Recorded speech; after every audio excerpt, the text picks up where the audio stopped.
న్యాయమూర్తి అంటే my lord అంటారు.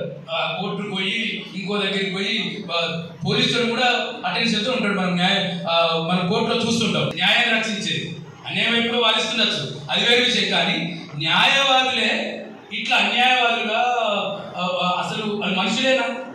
ఒక మనుషులే. లా ఏం చెప్తుంది? లా మనుషుల మధ్య ఇటువంటి విద్వేషాలు రెచ్చగొట్టమని చెప్తుందా? లేదు, తోటి జస్టిస్ని అంటే ఒక అత్యుత్తమైన చీఫ్ జస్టిస్ని అవమానించమని చెప్తుందా లా? అంటే వీళ్ళ బుర్రలో ఇంకా మనవాదం కులవాదం ఉన్నది సార్. చాలాసార్లు ఏమైందంటే సార్, మీరు కూడా చాలాసార్లు గమనించుంటారు, ఎస్సీ ఎస్టీ అట్రాసిటీ కేసు రాగానే చాలా మంది పెద్దలు, అప్పటి వరకు ప్రజాస్వామికవాది ఉన్న వాళ్ళు, అప్పటి వరకు మేము కూడా ఉద్యమకారులు ఉన్న వాళ్ళు, మేము కూడా తెలంగాణ కోసం కొట్లాడని చెప్పిన వాళ్ళు వెంటనే కాంప్రమైజ్ వస్తారు సార్. అంటే వేరే కేసు ఏది ఉండదు, దొంగతనం కేసు కాంప్రమైజ్ కోరు, లేదు ఇంకో కేసు కోరు, కానీ అట్రాసిటీ కేసు అనగానే దళితులకు రాజీ చేయొచ్చు అనే ఒక సూత్రాన్ని పాటిస్తారు సార్. ఇది ఎవరైనా దళిత అడ్వకేట్ ముందుకు పోతే వాళ్ళ మీద దుమ్మెత్తిపోసి వీళ్ళు కాకుండా చేస్తున్నారు, వీళ్ళు కాంప్రమైజ్ కాకుండా చేస్తున్నారు, మాలాంటి నాయకులు కూడా తింటూ ఉంటారు సార్. కాబట్టి ఒకటి నేను ఎస్సీ కమిషన్ గౌరవ చైర్మన్ గారు కోరుతున్నది ఏంటంటే, మీ కమిషన్ తరఫున బార్ కౌన్సిల్కు ఒక లెటర్ రాసి వీళ్ళు అత్యంత దుర్మార్గంగా ఒక చీఫ్ జస్టిస్ పట్టుకొని కుక్కతో పోల్చారు కాబట్టి వాళ్ళని బార్ కౌన్సిల్ నుంచి సస్పెండ్ చేయమని చెప్పి ఒకటి మీరు రికమెండ్ చేయాల్సిన కోరుతుంది సార్. రెండోది సిపి గారికి, ఈ జిల్లా సిపి గారి 3 years కేసులు పడే సెక్షన్స్ పెట్టింది కాబట్టి వాళ్ళు వేలు చేసిన పరిస్థితి వచ్చింది. కానీ అదే ఒక కఠినమైన సెక్షన్స్ కనుక పెడితే బిఎన్ఎస్ అట్రాసిటీలో కనీసమైన సెక్షన్ పెడితే వాళ్ళు ఇవాళ జైలు ఉండాల్సిన. ఎంత దుర్మార్గం అంటే, కోర్టుకి వెళ్ళి నిందితులు ఎవరన్నా స్వీట్ పంపుతారు సార్. నిందితులు కోర్టులో నిందితులకు సపోర్ట్ చేసే వాళ్ళు న్యాయస్థానంలో స్వీట్ పంచుతున్నారు సార్ కోర్టులో, సిద్దిపేట కోర్టులో. అంటే ఒక సిగ్గు ఇవన్నీ ఉన్నాయి అసలు. అంటే జైలుకి పోతే మరి ఎవరు పంచాలి? మేము వందలాది మందిని జైలు పంపినాం, ఒక్క స్వీట్ పంచాలి మేము.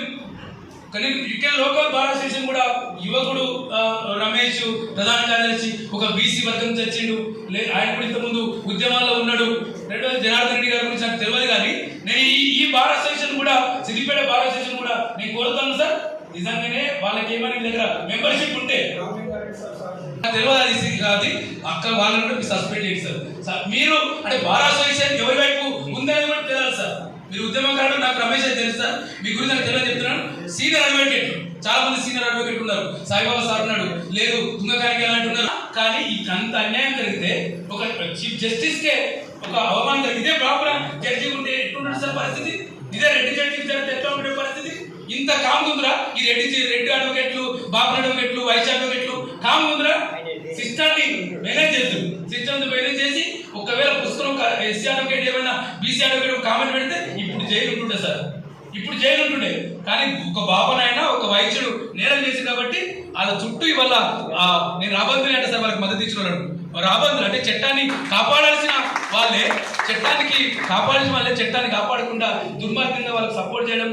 కుల వ్యవస్థ ఎట్లా ఉంటుంది, మావోడు అంటుంది. కానీ మన ప్రజాస్వామికవాదులే కదా, ఒక లాను నమ్ముకున్నాం కదా, ఒక జస్టిస్ను నమ్ముకున్నాం కదా, సోషల్ జస్టిస్ను నమ్మిన వాళ్ళం కదా. కాబట్టి ఈ అసోసియేషన్ కూడా, సిద్దిపేట బార్ అసోసియేషన్ కూడా అటువంటి చర్యలు తీసుకొని చెప్పి కోరుతాను సార్. ఇవాళ అడ్వకేట్లుగా వాళ్ళు ఎక్కువ ఇప్పటికీ చాలా ఎక్కువ పెద్ద ప్రయత్నం చేశారు. బార్ కౌన్సిల్కి వెళ్ళారు, సిపి దగ్గరికి వెళ్ళారు, 12-1 గంటల దాకా నిద్రలు మారారు. నేను మీ అందరికీ అభినందన తెలియజేస్తున్నాను. అసలు సిద్దిపేట తలదించుకోవాలి, ఇప్పటికీ చాలా మంది స్పందించలేదు.